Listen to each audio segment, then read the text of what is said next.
Hi, welcome to Lovin Sheila. Hey, y'all, it's always good to be with you. A lot has happened. I want to say, first of all, May is Mental Health Awareness Month, and I'm here for it because I recognize the value in keeping our mental health on point. There's a lot of work that goes into it. I did a little short the other day from Runyon Canyon just talking about that's one of the places and one of the things that I do to keep some clarity in my mind and get my mental right, along with therapy and talking to my therapist and really staying on top of that and trying to prevent crisis situations. Just really keep trying to keep digging into what's going on with me mentally, going there and just like maybe I'm listening to some music that reflects how I feel, and I'm tuning in to myself and my feelings, or maybe I'm listening to a church service and really just spiritually connecting and figuring out where I'm going next. So it's just, and then I'm just out there in nature and I just get to breathe fresh air, and I think that's therapeutic as well. And so just remember during this month, and not just May, always let's stay in touch with our mental health and our needs, because it's very important. And I want to reflect back a little bit because I talked about in April how I was going to spend some time focusing on the things that I need to do in addition to taking care of my mental health, that I feel I need to do to take care of Sheila and to take better care. Obviously, diet is always an issue.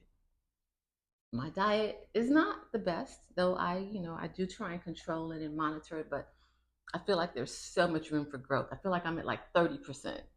Okay, so I have growth, like 70% growth to do.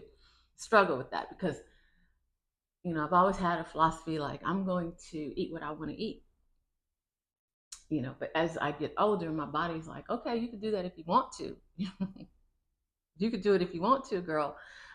I do eat what I want to eat, but I just really try to do it in moderation. I'm mindful of the things that I eat, okay, and how much of it I eat. So I still do that. So I'm always trying to improve because there's so much room for improvement in the diet area.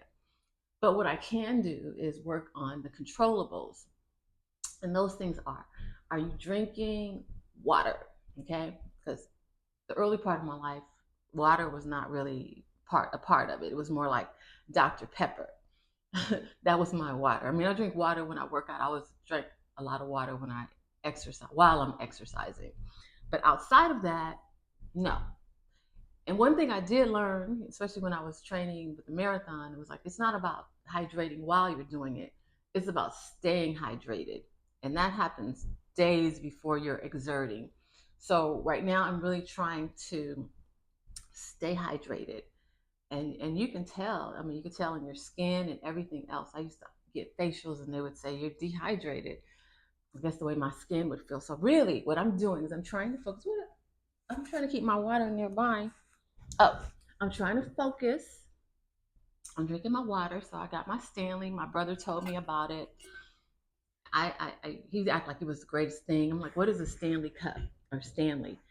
And so when I found out it keeps my water cold, I got like two of them now. One I take on my hikes, and this one. So this one's like 40 ounces, and I just try to like refill it twice a day. And if I refill it twice a day, then I feel like I got my water in. Sometimes I do better, but let me not. So that was my focus in April, making sure I got my water in, making sure I take my vitamins, just making sure I was consistent. I don't take a lot of them, but making sure I took my vitamins.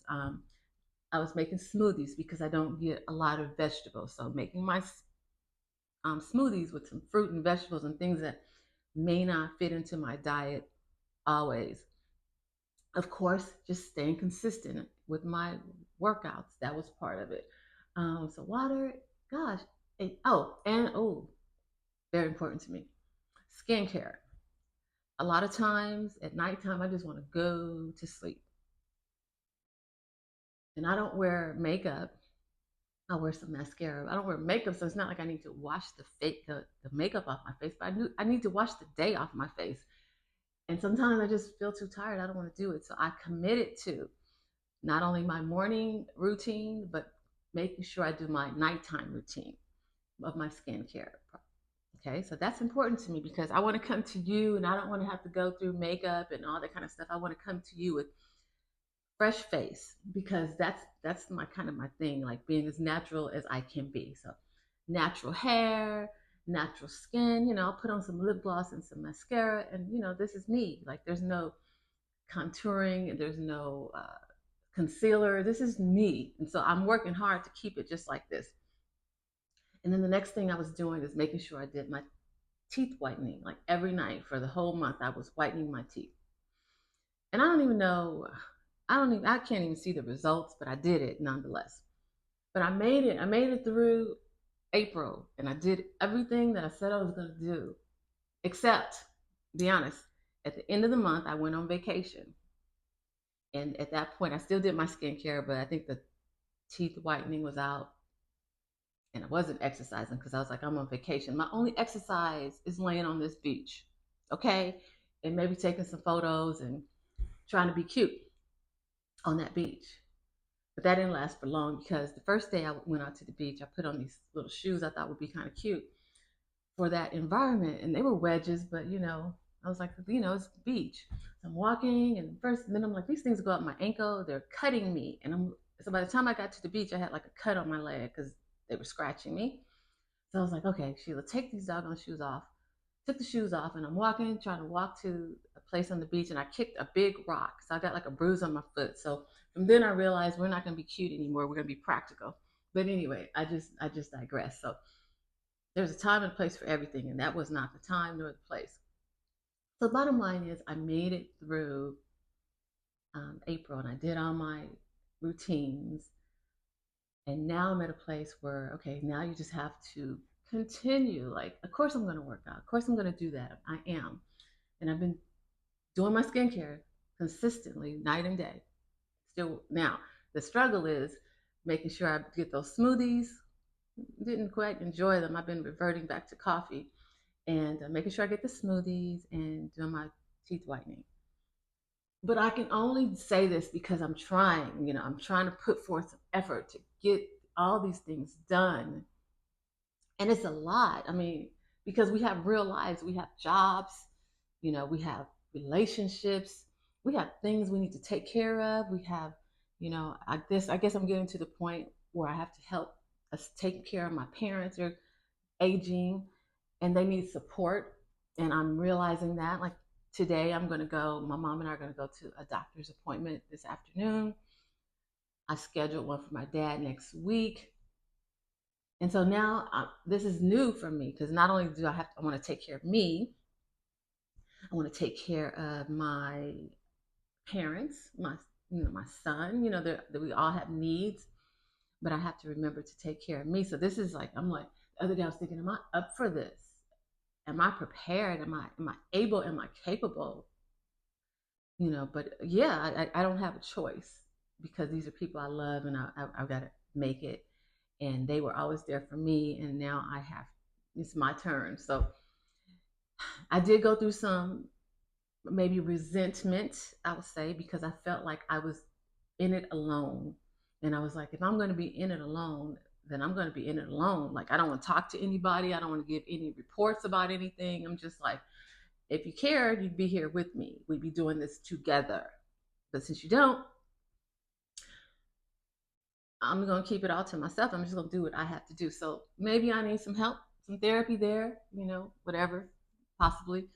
But I'm a work in progress. I'm a work in progress. And so what I want to talk about today, that kind of takes you back to what this recently I've been doing. And I don't know if I want to get into my Bahama trip right now because like I like to say, what happens in the Bahamas stays in the Bahamas. So I'll just tell you, had a nice time. I was by myself. It's very nostalgic. I did that 25 years ago, went to the Bahamas by myself, enjoyed myself thoroughly. And that's when we fell in love. And then I think I stayed away for about 15 years or so. I was telling my husband we should go there. It's really nice, but we never managed to get there. And we finally went, and he was like, "Yeah, it's cool." So it's my place. It's kind of like Runyon's my place where I hike. It's all mine. I don't need anybody there with me. I can do it all by myself. Well, Bahamas is my place. I can do it all by myself. And frankly, I was feeling a little bad because I normally take my son, and I said, son, I'm gonna go. And he's like, you're a traitor. I said, but we'll go soon. And then my mom, I'd taken her with me last year. She was like, I want to go. I want to go back. And I felt bad saying I'm going and I'm not taking anybody. That, that was something I think I needed to do for me. It was it was liberating, and it was liberating, and it was like a freeing, if that's a word. And like I didn't really do much, you know. I didn't read the books that I said I was going to read. I didn't do anything. I rested and I laid on the beach. And I think I got about 4 shades darker. I don't know if you can tell, but I can tell. Um, and that was it. And oh, and then I on the way home, I lost my passport because I lost my wallet. That's the part I didn't talk about, but yes, I got to get a new passport, and I need it because this is like the first time in 30 years that I haven't had a passport. And that's not. I'm not that girl. I'm not. I'm ready. Like one of my mantras is, "You stay ready. You don't have to get ready." Well, now I'm not ready because I can't leave the United States, and I want to. You know, I want to. But anyway, that's just where we've been throughout the month of April. But I wrote some notes today because I've been at this for over 2 years now, and I kind of looked at an old episode. I looked at the introduction, and a friend of mine told me he watched episode 3, and that was Mental Health Matters, and I think that's apropos because it's Mental Health Awareness Month. And when he told me he watched episode 3, I was like, ooh, oh, e, okay, because I felt that it was very vulnerable. Because in retrospect, I was like, why did I do that? I was like, what value does that have to anyone? Because I really went deep into my story and where I am and who I am mentally. And I was like, who does that help? I mean, like, but me, I guess. So it was kind of like a hidden, as a matter of fact, I think I even thought of hiding it, taking it down, but in the past. But I was like, no, I'm going to leave it there because I want the continuity of this podcast. And so when he told me he watched it, I was like, oh, I reflected a little, and I was like, oh, okay, that was important to me in retrospect because I knew where I was on that day when I recorded that. I mean, I knew where I was mentally, and I knew the events of that day, and I want to share that with you. I want to give you a little backstory. The day that I went through, it was a psychological evaluation that they did for my whole family, my husband, me, and my son, because we were going through some custody things with his son, and he was trying to get custody, and it was just ugly. And they just interviewed us all, and they said some things about me. And if you want to know, go back and watch episode 3. Okay, I'll put a link out for you right away. But anyway, let me look at my notes. So um yeah, so I'll set the stage for what I think where I think I was when I gave that. I was living at my house, very comfortably. My son was away. I was an empty nester. My son was away in college. What else? We were financially stable. That's always good. My hair was what I needed it to be at the time, and that's important to me. My body was fine. All these things are superficial, okay? Because we have a nice house, we have nice cars, we look good, but I was in crisis. I was in crisis because two of the most important people in my life were at war. And I couldn't be Switzerland. I couldn't be neutral because I was in the middle. And I love this one and I love that one. And it was the most conflicted I've been in my entire life. My husband and my son were at war. My husband put him out. My son was happy to go, and I was miserable. And then my husband wanted my son to come back, and he has boundaries, and he had had enough. And I appreciate that about him. Once he left, he didn't look back. He didn't look back. He didn't want to come back. I said, like, everything's together here, son. Come home. He's like, no. But I understood. I always understood him because if I felt like if I was as strong as him, and if I had the boundaries he had, I would have done the same thing a long time ago. So I admired him. He's 18 and I admire him. I'm like looking at him like I wish I could be half the adult you are right now. And I wish I could take care of myself and my emotional needs like you are. Because, we had experienced emotional abuse, just from outrage to whatnot, just taking things out and saying things that were hurtful for years, because that's the way my husband behaved, and there were times when he was wonderful. And what I would tell him is like, but you can't take back the things that you do to hurt people. That's why I've always tried to be very mindful of the things that I say to people, because once I say it, I can't be like, okay, I didn't mean it, whatever the case may be. It's there. It sticks. So anyway, so that's where we were. Um, that's where we were. But at this time, my son's in college. He's in Chicago.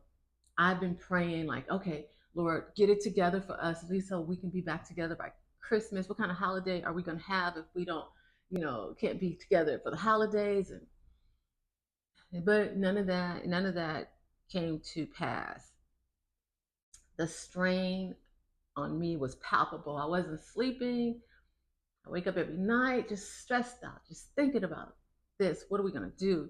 Trying to maintain my marriage, at the same time continue my relationship with my son and let him know how I love him. He's so important to me, you know. So anyway, that's where I am. That's where I am when I do mental health matters. I didn't talk about that. Interestingly, I didn't talk about all that when I was telling y'all mental health matters, but I'll talk about it now. So after I had done the podcast and everything, I'm at my house and chilling out, or so-called chilling. My husband, he's at the neighbors, hanging out, getting drunk. Basically, hanging out equals getting drunk. And the longer you hang out, the drunker you are. Okay? So I was like, shoot. And I remember, like, we lived on like the hill, but I could see the neighbor's house from my backyard if they were hanging out in the backyard. So I went to, we were talking on the phone, I think, and I went, and he's like, I'm in the backyard. So I went in the backyard, looked, and he's waving at me, and then he pulls his winky out and shakes it at me, and I'm like, oh shoot, this fool is gone. So it's just like, so I go back inside, and I'm like sitting there. I remember, and I was like, it was like the first time I realized I have a lot of anxiety, because I was sitting there thinking, like, what's it gonna be like when he gets home? Because I don't like dealing with drunks, and I'm sure my attitude changes when I deal with drunks. I'll take responsibility for that. But I don't. It's not fun to me. It's not fun. It's not fun at all. And so I was like, what am I? And then I said to myself, and I like to state the obvious, but I've never, this would have been like diagnosed for me whatever. It was in writing, I guess, when I talked about mental health matters, but I never owned it. And I said to myself, I have a lot of anxiety. I was sitting there and I was waiting for him to come home, and I was like, what are we going to deal with today? What's the story today? And he came home. He's very happy, very gregarious, very loud, like drunk people tend to be. Um, and and I guess they like sex too. So he wanted to have sex with me, and I was not. And to me, a drunk person is not sexy. There's nothing sexy about that. So all I could encourage him to do, is go, relax, lay down, sleep it off a little bit. See me later maybe. And he went, but I guess he didn't believe me. And I think part of that is because for him, I believe I was a possession, and he like owned me. And so whatever you want, you're supposed to get it. It doesn't matter what she wants or how she feels. That's the way I think, that's the way I feel that he felt. So yeah, so he does go to his room, and then he thinks I'm coming. And then when he realizes that I'm not coming, he comes out where I am, and he's like enraged, really upset. And I told him, I said I was trying to like be calm, like that was my thing, like just be really calm, de-escalate. And I was like, go lay down, relax, sleep it off. Maybe I'll see you later. You're drunk. And so he's like mad at me and looking at me crazy. And then he's like, get out of my house, and I'm going to leave out the expletives. But he's like, get out of my house. And I'm like, I say his name, and I'm like, calm down. He's like, no, get out of my house. Um, and I remember like the way I had been sitting on the couch, but he was like coming toward me. So I went around it, like toward the, on the other side of the coffee table, and he was cursing me and things. And he was like, I should punch you. It was stupid. It sounds real stupid, but he's like, I should punch you in your face. And I was like, oh crap. Like, let me get out of here. So some kind of way, I don't know how, the grace of God, because the way things were, he was between me and the door. Like the door was, I had to go by him to get out. But I did. I got by him. And I remember he threw like a shoe at me as I was leaving. And I kind of ran out the house, out the garage door. And I took my key on the way out. And so I left. And I remember calling for my dog, Scooby, like Scooby, because I was like, come on, Scooby, let's go. So I really feel like I got literally ran out of the house. So I took my cart. I drove up the block a little, just where he couldn't see me, and I was like, I got to go back. I got to get Scooby, because I was afraid for Scooby, because I'm like, if he's threatening me, what is he going to do to Scooby? Not that he's ever hurt Scooby, but I just didn't feel comfortable. So I got to get Scooby, guys. That's my son's dog, and I love him too. But I was like, I can't let anything happen to Scooby. So I called the police, and I was like, I need help. I need to go back to my house. And so they eventually came. They showed up. Go back to the house, and my ex-husband now, was a little hostile but somewhat cooperative. He continued to like curse me and act like, what's going on here or whatever. But I remember him telling the police that this motherfucker doesn't pay any bills over here. This is my house and all this other stuff. And I remember at the time I had to say something. I was like, that's a lie. It's not your house, and I do have help out around here. But because I felt like that was his whole thing. Like he was like this Napoleon guy, and it was like, I run this. I have all the money. I take care of everything, and everybody should give me what I want. And that was what he tried to present, but that really was not the case. But that's the abuse that we took. Because even if he did do all that, it doesn't even require saying it.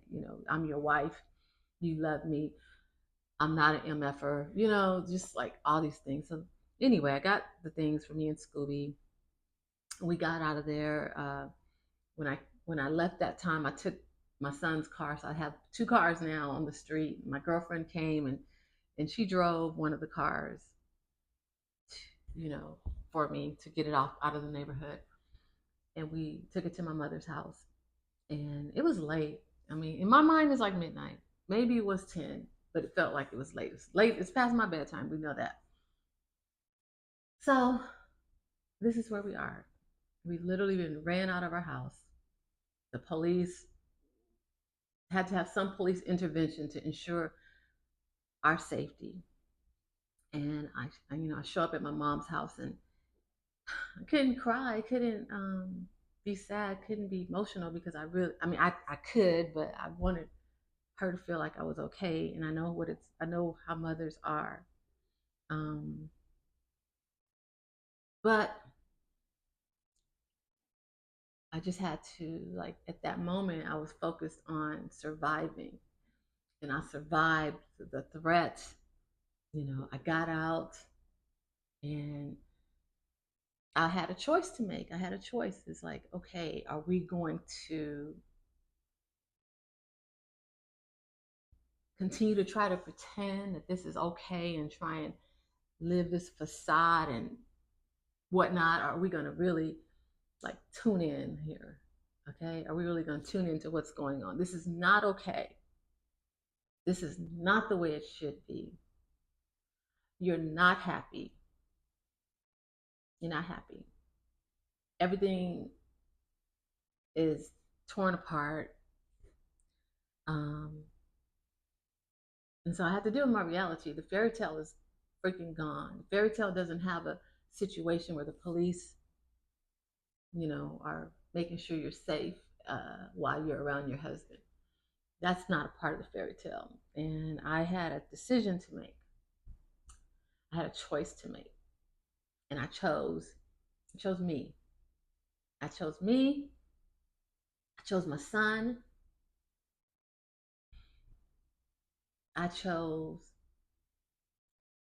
to find me and to reconnect with me and my desires. And in my podcast, that's where my first podcast back was protecting your peace.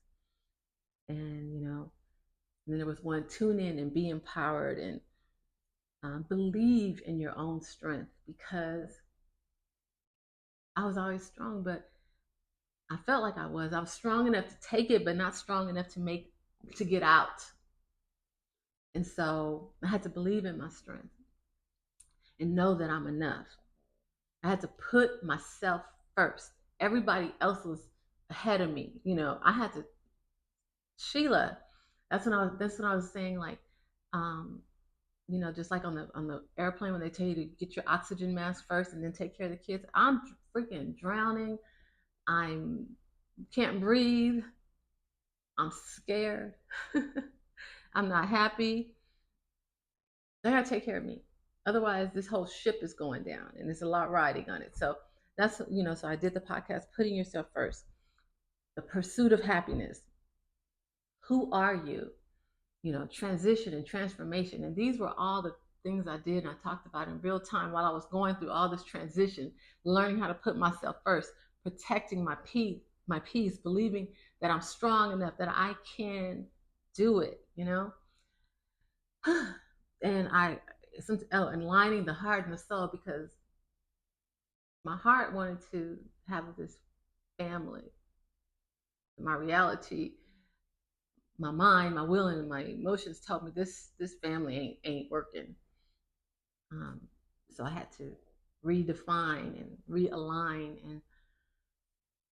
and I did it, and I did it. Yes, I did it, and through much persecution, I did it. I mean, I had people, my ex-husband was watching the podcast and questioning me and attempting to bully me and take it down. And who are you talking about? And if you don't tell me what you're talking about or who you're talking about or take it down by this date, I'm filing for divorce. You have until Friday. And I was like, I'm not going to be bullied. I'm going, look, I might have 200 people watching this podcast, but guess what? I'm going to tell my story. And I'm going to, because in addition to hopefully it helps somebody, it gives someone tools to move forward, it's therapeutic for me because it makes me, deal with the things that I'm dealing with. And it gives me even a journal to go back and see where I was and like see how far I've come, and remember all the things, the tools that I used to get through those periods of time. And so I'm like, file for divorce, do whatever you have to do. And I know that was just a tactic for him to control me, because that's what he wanted to, always wanted to do. But I wasn't going to be controlled, and I wasn't going to be bullied anymore. All I was doing is being me, whoever that was, and finding me and reconnecting with me and sharing that with others, because my passion is now like, just don't be me. Like, I came out of this, I think, victorious. But at the same time, I didn't even have to go through it, or I didn't have to labor in it as long as I did. So if I can share my story and the pitfalls of my story, because it can be corrected, you don't have to, it doesn't have to end in divorce. I pray for others that it doesn't end in divorce. But because I feel like I didn't take steps in real time addressing different things and holding people accountable and putting my foot down, and most importantly, standing up for myself, it just got out of hand and it became bigger than me. It just became insurmountable in a sense. So the only thing I could do was get out and protect myself and protect my son and take care of us and build a new life. And so that's what I did. I chose me and I built a new life. I got me a place. I used to have a 4,000 square foot place, and now, I got like I don't even think this place is 1,000 square feet, 2 bedrooms, but it was worth it. Like, I could have this big house and everything, and no peace, and no happiness, and no joy, and no hope, and a bunch of anxiety. Or I could have this little place with my son and me, and freedom, and happiness, and hope. So I got it and I called it the place of grace, peace, and restoration, because I had to have grace for me, because I felt bad. Like, I felt bad for allowing my son to endure my bad marriage, to be a part of that, to witness the different things, to have modeled that for him. So I had to have grace with myself for, like, for doing that, and for also, like, what were you thinking? You're smarter than this. Like, what? Huh? Make it make sense. So I had to have grace and let that go. Let it go. Because it made me who I am and it brought me here. So it is what it is. And I needed peace. I needed peace to get away from all the noise, even though I ended up blocking him, because he was giving me all the noise and, asking me to explain myself. I don't have to explain myself. I'm not, one thing at this point, I'm at a point now, I'm not explaining myself to anybody, really. Like, not because you are demanding it, but because maybe out of respect or love or whatever for you, I will. But no. So I needed peace away from that noise, to do me and to know, to see who I am and to know what I wanted to do. And I couldn't do it with all the anxiety and all the constraint around me. And I just needed to be restored. Though my son and I always had a good relationship, he needed to know that he was important to me, and mommy would do all she could to love on him and protect him and create a good environment for us. So now it's just Jaden. Sorry, it's just my son, Scooby, and me. And so we marked our way. We made a way, and I think it has gone well. And I'm happy that we've come from survival, you know, 20 years of survival, to actually thriving. And that's why when I say life is for living, I mean life is for living. Life is not for surviving. Life not getting by or struggle love. I'm not here for any of that. Like, I'm here, I want to thrive. I have survived emotional abuse, threats of physical abuse. And I'm at a point where it's time to live. And so it's simple. It's not rocket science, but it's time to live. Life is for living, and I'm going to do it. And that's why you'll find me in France, and you'll find me in Italy, or you'll find me revisiting the Bahamas. And maybe, with this USC tuition, It's not the best thing, the most practical thing for me to do, but I have to, if I'm going to do all the work, I'm going to handle everything I need to handle. I'm going to live along the way. And that's what I think we should do. I mean, I'm not encouraging you to be irresponsible, but just remember you. Remember what makes you happy. Sometimes you gotta get out of this, for lack of a better word, rut, and do something that makes you happy for the moment. And I'm not saying be reckless or irresponsible, but we have to tune in and realize that, if I'm doing all this, if I'm paying all these bills, if I'm being responsible, can I at least get some enjoyment out of life? Can I at least admire my body? You know what I'm saying? Like, can I put on a bathing suit that I like?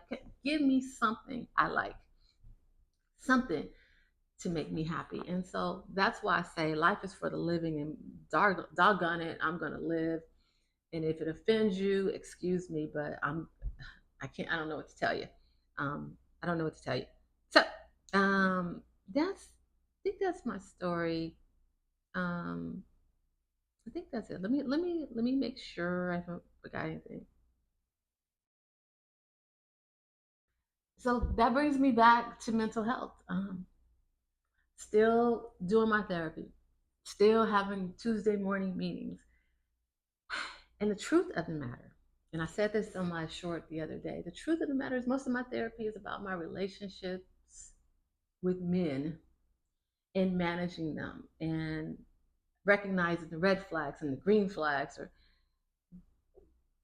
yeah, all of that, because there it was trauma, I guess, in how I managed my relationship with my husband, and how I managed my relationship with myself, because I didn't have a good relationship with me. He and I may have had a good relationship from time to time and some happy years, but my relationship with me wasn't well. And I want to make sure that no one ever trumps Sheila. No one ever is on top of me. I can love a man, but I can't love him more than I love me. Um, I guess that's all I can say. Because I'm gonna love myself. I'm gonna take care of myself, and I want to make sure that we can work together and still be ourselves, and love ourselves, and have what we want, and be together, and making sure I make the right decisions, and I recognize red flags and things like that are things that just don't bode well for me. So that's why I spend a lot of my time talking about relationships. And I feel bad sometimes. I want to act like, oh, let's talk about the parents, let's talk about the kids, but really, let's just talk about this man. Because I like men, I love men, and I feel like that could be the thorn in my side. So I have to be very careful, and how I deal with that and how I approach it. And so that's where I need help, help. So she and I, we it's like a relationship uh, coach, or a red flag coach. That's where we spend our time, and I feel, and I'll be honest, I have felt like very simple, that's where I spend a lot of my focus. I'm like, is there more to me than just relationships with men? And there is so much more, but I feel like I can manage that. But the thing that's out of whack is how I deal with men and the role they play in my life. So I'm like, I'm trying to fix that and to balance it, because I like a lot of balance in my life, and so I feel like that's not quite where I need to be. So I'm trying to work on the balance, and that's what she and I are doing.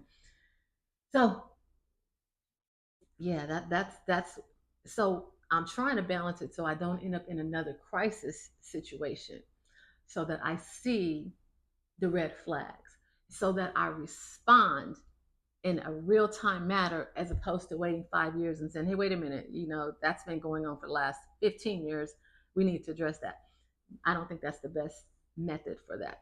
So I'm talking about these things, and I'm trying to be very circumspect in who I interact with, and who I let into my life, and how I spend my time, and recognizing when I just need time for Sheila, and I need to cut the phone off, and stay home and stay in bed and do nothing and watch freaking Dexter or Sex in the City or something, and binge that. But just knowing what I need to do for me to keep me in a good place mentally, and I struggle with it. And that's why I've spent every Tuesday morning talking about different relationships that I've had, or different people that I've spoken to, and how the conversations went. And so we can talk about it, because left to my own devices, who knows what I mean, I'd still be okay, okay, but not okay. Left to my own devices, some smooth talker would have me, you know, whatever. I don't know what he'd have me, and I don't want to know. I don't know, and I don't want to know.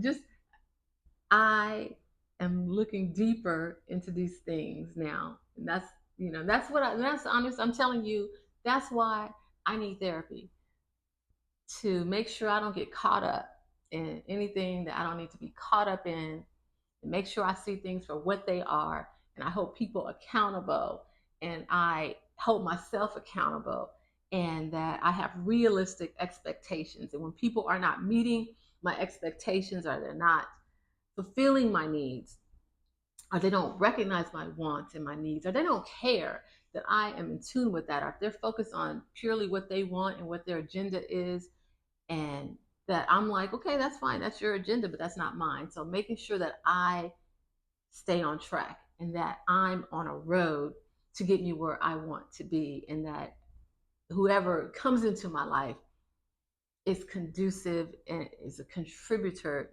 to my where I'm trying to go, and not someone who's going to distract me. And as much as I want to be a contributor to where they're going, I feel like it should be mutual. And sometimes we just get off track, and that's why I told you about being disarmed. And I've been disarmed in this process.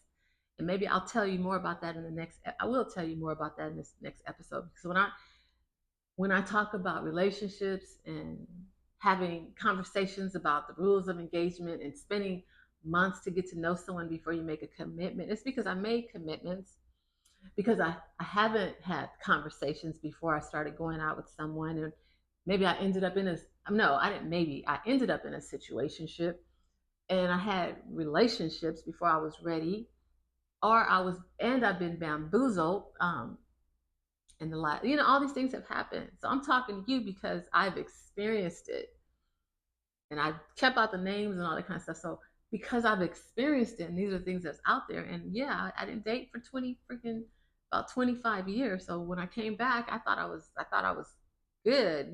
It's like no big deal, dust the dirt off my shoulder, and and I was good. I was like 60% good, and 40% got to work on that. You got to update this to I wasn't like Y2K compliant, because I started dating like back then, my husband. So I had to get back up to speed. And so I've been talking to you as I've got back up to speed. And I'm not saying I'm perfect. I'm subject to some malfunction from time to time, but I'm working on it. And that's all we can do, guys.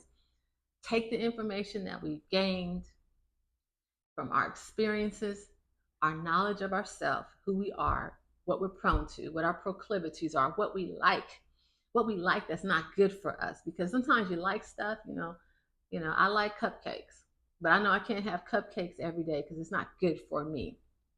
All right. Just like a man, I might like him. He might be enjoyable, but he's not good for me.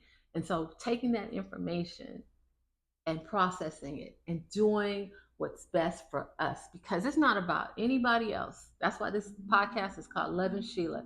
It's not about what makes him happy or her happy or whomever happy. It's about what makes me happy. And I'm not a selfish person. So obviously, if I was in some type of relationship, we'd work together. But I'm not taken down from who I am, what I want, what I stand for, what I believe I deserve. And that's what I'm walking in. And that's what this is all about. It's Lovin Sheila. It might be Lovin Patty, Lovin Joni, Lovin Erica, Lovin whomever. But we're loving ourselves, so we know, what's good enough, what's acceptable, holding ourselves accountable to make sure we get there and to know what it looks like when we get there, and to recognize the pitfalls. I always say, the pitfalls, the things we want to stay away from along the way, because there's some things I like, and yeah, but guess what? I know those some of those things that I like don't mean me any good. So it's like, run, Sheila, run as fast as you can, get away, or don't even bother. So that's my story, like, guys. That's where I came from. I got ran out of my house. I had to come to terms with what was really going on, what it really looked like. It wasn't just it was beautiful. Everything was beautiful on the outside. You know, I think I was beautiful on the outside, but I was in crisis. In the house, it wasn't stable. In the marriage, it wasn't stable. The relationship wasn't stable.